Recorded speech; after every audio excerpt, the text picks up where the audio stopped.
स्वामींना अत्यंत प्रिय जर काही असेल तर ते म्हणजे त्यांचे नाम. ते घेतल्याने ते आपलेसे होतील. स्वामी तुम्हाला खात्रीने भेटतील.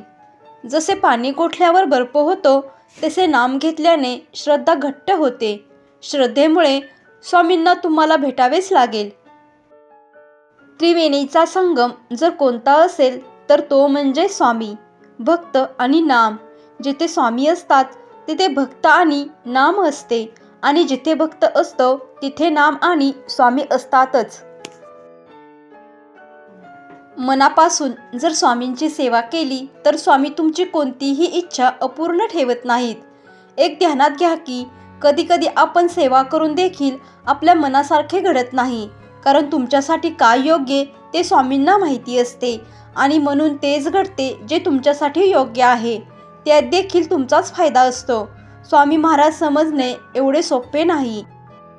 श्री स्वामी समर्थ. जय जय स्वामी समर्थ.